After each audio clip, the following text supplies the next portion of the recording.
గురించి ఏమేం క్వశ్చన్స్ వచ్చినాయి, కేటీఆర్ని ఏ రకం క్వశ్చన్ చేసిరు, ఏందని మనం క్లుప్తంగా మాట్లాడుకుందాం. ముఖ్యంగా కేటీఆర్నే కాదు, అవసరమైతే రేపు ఏసీబీ అధికారులు కేసీఆర్ కూడా నోటీస్ ఇచ్చే అవకాశం ఉన్నది. ఎట్లా ఎలా కేసీఆర్ దాకా పోతుంది ఈ కథ అనేది వివరంగా వివరించే ప్రయత్నం చేస్తా. సో ఈడీ అధికారుల ముందు హాజరైనటువంటి అరవింద్ కుమార్ నిన్న ఆయన్ని క్వశ్చన్ చేస్తున్న నేపథ్యంలో కేటీఆర్ నీకు ఎట్లా ఆదేశాలు జారీ చేసిండు, ఏం జరిగింది, మీ ఇద్దరి మధ్యలో ఎటువంటి చర్చ వచ్చింది, ఎట్లా దీన్ని ఫెమా నిబంధనలు ఎట్లా ఉల్లంఘించారు, పిఎంఎల్ యాక్ట్ విరుద్ధంగా ఎట్లా పనిచేసారని అడిగినప్పుడు ఆయన కొన్ని వాట్సాప్ చాటింగ్ లేదో ఈడీ ముందు ఉంచినట్టు తెలుస్తుంది. ఏంది కేటీఆర్కి ఆయనకు మధ్య వాట్సాప్ చాటింగ్ లేదా ఇద్దరి మధ్య ఈమెయిల్ కన్వర్జేషన్స్ కానీ ఇంకా ఇతరత్ర విషయాలన్నీ కూడా ఆయన కన్వర్జేషన్స్ అన్నింటినీ ఈడీ ముందు ఉంచినట్ట కొన్ని కీలక ఆధారాలని ఈడీ చేజెక్కించుకున్నది. సో నేనైతే చాలా వరకు కూడా కేటీఆర్ అరెస్ట్ అవుతాడని ఎక్స్పెక్ట్ చేశారు, కానీ అరెస్ట్ కాలేదు.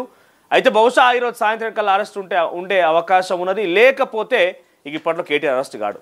ఇవాళ సాయంత్రం కల్లా కనుక కేటీఆర్ని లాక్ చేస్తే చేయొచ్చు. ఒకవేళ లేదు అనుకుంటే కనుక ఇకపైన కేటీఆర్ని అరెస్ట్ కాకపోయే అవకాశం ఉన్నది. అది ఆ రకంగానే తెలుస్తున్నది.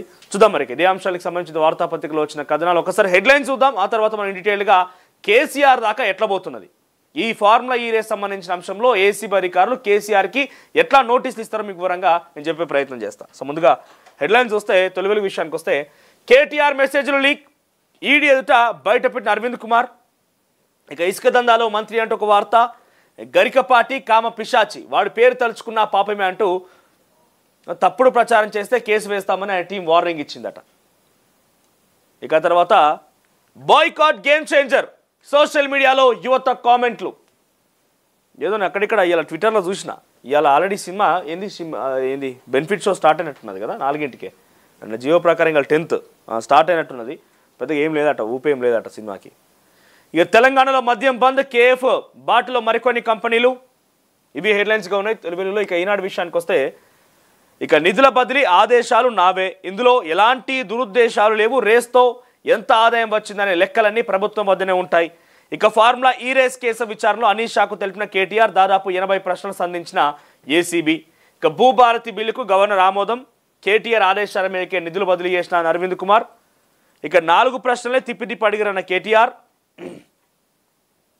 తొక్కిసలాట బాధ్యులపైన వేటు అంటూ ఒక వార్త. తర్వాత పక్కనే రైతు భరోసా, రేషన్ కార్డులు, ఇందిరమ్మ ఇల్లు. నేడు కలెక్టర్తో సీఎం సమావేశం, ఉపాధి హామీ బకాయిలు చెల్లించాలి, 15న ఢిల్లీకి సీఎం రేవంత్. ఇక ఆంధ్రజ్యోతి విషయానికి వస్తే బాలికల వసతి గృహాలకు 29 మంది మహిళా ఐఏఎస్లు, రాత్రిళ్ళు బస చేయండి, నివేదిక ఇవ్వండి, 25లో పరిశీలన పూర్తి చేయండి, సిఎస్ ఆదేశం, వారి నివేదిక ఆధారంగా సమీక్ష. ఇక 28 మంది ఎమ్మెల్యేల పైన పదవి విరుపు, నియోజకవర్గాలపై శీతకన్ను, ప్రజలు కార్యకర్తలకు దొరకరు. నేను మొన్ననే చెప్పిన, పక్కాగా ఈ వార్తలలో ఎక్కడ రాకముందే తొలి వెలుగు అందరికంటే ముందుగానే చెప్పిన మాట ఏంటంటే, ఇప్పుడున్నటువంటి ఈ ప్రభుత్వంలో ఇప్పటికిప్పుడు ఎన్నికలు జరిగితే 30 మంది ఎమ్మెల్యేలు అవుట్, ఆ రిపోర్ట్ మా దగ్గర ఉందని చెప్పిన నేను.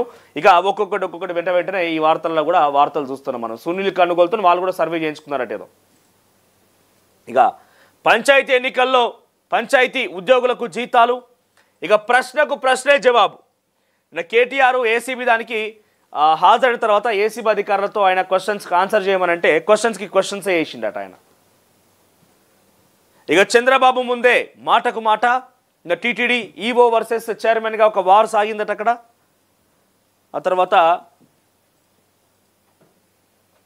గేమ్ చేంజర్ గురించి సుప్రీంకోర్టు ఏమంటుందంటే, వేలలో సినిమా ప్రదర్శన, 16 ఏళ్లలో పిల్లల పరిస్థితి ఏమిటి, 15 నిమిషాల వ్యవధిలో జనాన్ని ఎలా నియంత్రిస్తారు, గేమ్ చేంజర్ పైన పిటిషన్లు, హైకోర్టు ప్రశ్నలు, నేడు విచారణ.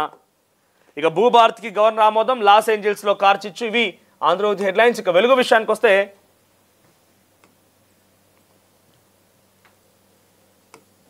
వెలుగులో మైనంపల్లి జన్మదినం అంటూ ఒక యాడ్. తర్వాత హెచ్ఎండిఏ బోర్డు ద్వారా డబ్బులు ఎట్లా చెల్లించారు, సీనియర్ ఐఏఎస్ అరవింద్ కుమార్ను ఈడీ ప్రశ్న.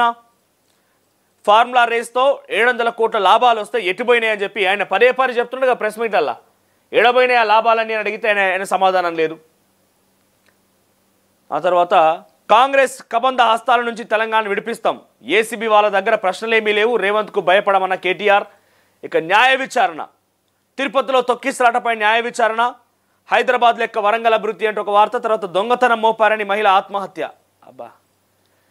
ఇక ఛత్తీస్గఢ్లో ఎన్కౌంటర్, ఇక చట్టంగా భూభారతి. ఇక అర్ధరాత్రి సినిమా షోల ఇది మానవ హక్కుల ఉల్లంఘన అంటున్న హైకోర్టు, 15 నిమిషాల గ్యాప్లో షోలు వేస్తే ప్రేక్షకులు ఎలా వెళ్తారు? ఇష్టారీతిన సినిమా ప్రదర్శన కరెక్ట్ కాదని వ్యాఖ్య. గేమ్ చేంజర్కు తెల్లవారుజామున షోలకు పర్మిషన్పై పిటిషన్లు, విచారణకును నేటికి వాయిదా. ఆల్రెడీ ఇవాళ ఒకటితోని ప్రీమియర్ షోలు అయిపోతుంది. ఇక ఈ విచారణ చేపట్టే పెద్ద ఉపయోగం ఏముండదు. ఈ విచారణ నిన్న పూర్తయ్యి మనం ఆదేశిస్తే ఇలా గేమ్ చేంజర్ ప్రీమియర్ షో బంద్ అయ్యేది. ఇక క్యాష్లెస్ చికిత్స, పంచాయతీ ఉద్యోగులకు నేరుగా వేతనాలు. ఇక భూభారత్కి గవర్నర్ గ్రీన్ సిగ్నల్. తర్వాత ఆర్థిక నేరాన్ని అంగీకరిస్తున్నారా? బిజినెస్ రూల్స్ ఎందుకు పాటించలేదని కేటీఆర్ని క్వశ్చన్ చేసిన ఏసీబీ. ఒకే క్లిక్తో టికెట్ల బుకింగ్. ఇదేదో బాగుంది యాప్. నిన్న మనం చూసినాం కదా. మీ టికెట్ అనే యాప్ డౌన్లోడ్ చేసుకోండి మీరు. ఈ మీ టికెట్ అనే యాప్ ద్వారా ఒకసారి మీకు అది చూపిస్తాను నేను. దాని మనం అకౌంట్ క్రియేట్ చేసుకొని దాని పెద్దగా దానికి ఏం డబ్బులు కూడా లేవు, ఫ్రీగానే యూజ్ చేసుకోవచ్చు యాప్ అది. రైట్, ఇది మీ టికెట్ అనే యాప్. ఈ మీ టికెట్ అనే యాప్ ద్వారా ఇక్కడ చూడండి, metro, parks, temples, zoo, boating, GHMC community halls ఇవన్నీ కూడా బుక్ చేసుకోవచ్చు. మెట్రో టికెట్ బుక్ చేసుకోవచ్చు, ఎక్కడి నుంచి పోతున్నాం ఏందనేది. తర్వాత పార్క్స్, టెంపుల్స్, ఎక్కడెక్కడ ఆలయాలకు సంబంధించి ఏమున్నది. ఒక ఉదాహరణకి లక్ష్మీనరసింహస్వామి దేవస్థానం అనేది ఉన్నది. వ్రతము, మొక్కులు అన్నీ ఆన్లైన్లో బుక్ చేసుకోవచ్చు మనం. ఇక సో మీ టికెట్ యాప్ బాగుంది, అదేదో ఒకసారి ఆలోచన చేయండి. ఇక 6,432 ప్రత్యేక బస్సులు, 3 మావోయిస్టుల మృతి, డిఎస్పీ గోశాల ఇన్ఛార్జ్ సస్పెన్షన్. ఇక ఒకేసారి 3 విచారణకి ప్లాన్ అట. ఈ కార్ రేస్ కేసులో నోటీసులు జారీ చేయనున్న ఆఫీసర్లు. అక్కడికక్కడే ఆన్సర్ దొరికే ఛాన్స్ ఉంటుందనే ఆఫీసర్ల భావన. సంక్రాంతి తర్వాత ఆ ప్రక్రియ ప్రారంభించే అవకాశం. ఇక ఎవరి అడ్రస్తో నిధులు చెల్లించారు అని ఈడీ అరవింద్ కుమార్ని క్వశ్చన్ చేసింది. ఇక హ్యామ్తో జీపీ రోడ్లు అంతర్జాతీయ ప్రమాణాలతో నిర్మాణం, పీపీపీ విధానం ద్వారా పంచాయతీరాజ్ R&B శాఖలో నోడల్ ఏజెన్సీగా కార్యాచరణ. ఇక ఇవి దిశలో హెడ్లైన్స్ కావాలి. ఇక నమస్తే తెలంగాణ విషయానికి వస్తే, ఇంకో తప్పు చేయలేదు, తల వంచలేదు. ఇసుక దోపిడీకి భారీ స్కెచ్. ఇక పక్కనే కక్ష రాజకీయాలతో పెట్టుబడులపైన ప్రభావం అని చెప్పి జేడి లక్ష్మీనారాయణ మాట ఒకటి హైలైట్ కావాలి. ఇక సుంకిశాల కృష్ణార్పణమేనా? మీ ప్రభుత్వంలో కట్టిందేనే కదా ఇది. మీ వాటా ఎంత చెప్పండి ఫస్ట్. సుంకిశాల రిటైనింగ్ వాల్లో మీ వాటా ఎంత? మీరు వాటా వల్ల రాష్ట్ర ప్రభుత్వానికి ఎంత నష్టం వచ్చిందంటే సుమారుగా 1,500 కోట్లకు పైగా అది కంగలగలిచింది ఆఖరికి వస్తే ఆ రిటైనింగ్ వాల్ వల్ల.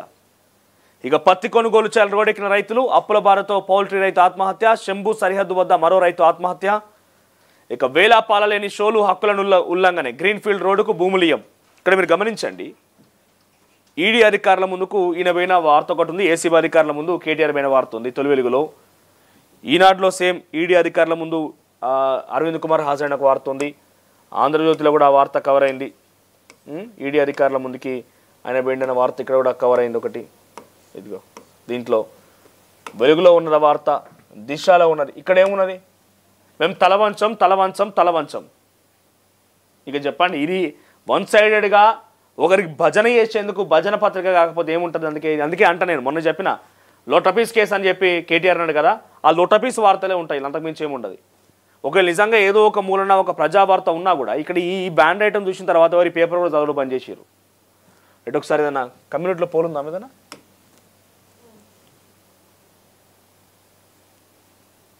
అరెస్టు నుండి కేటీఆర్ తప్పించుకున్నాడా? అరెస్ట్ అవుతాడా? ఒకసారి ఇక్కడ ఇది చేంజ్ చేయండి. ఇక అరెస్ట్ అవుతాడా? ఇక అరెస్ట్ లేనట్టే అరెస్ట్ అవుతాడు అంటే ఎందుకు ఈ మాట క్వశ్చన్ రేజ్ చేయాల్సి వస్తుంది? 3-4 నెలలే అరెస్ట్ అవుతాడు అని చెప్పి ప్రభుత్వం చెప్తున్నది. చట్టం తన పని తాను చేసుకోకపోతే అని ప్రభుత్వం చెప్తుంది. ఈ రకంగా ఇన్ని రకాలుగా వాదనలు వచ్చినా కూడా ఆయన చాలా చక్కగా ఏసీబీ ఎదుటకు పోయిండు, మంచిగా హాయిగా బయటకు వచ్చేసిండు. సో ప్రజల్లో ఒక అనుమానం అయితే రేజ్ అవుతుంది కదా. ఆ అనుమానానికి సంబంధించి మీరేమనుకుంటున్నారు? మీ అభిప్రాయం ఏంటిది? మీ యొక్క అభిప్రాయాన్ని ఇక్కడ వ్యక్తపరిచే ప్రయత్నం చేయండి. At the same time morning news లైవ్ని దయచేసి మీరు లైక్ చేయండి, షేర్ చేయండి దయచేసి.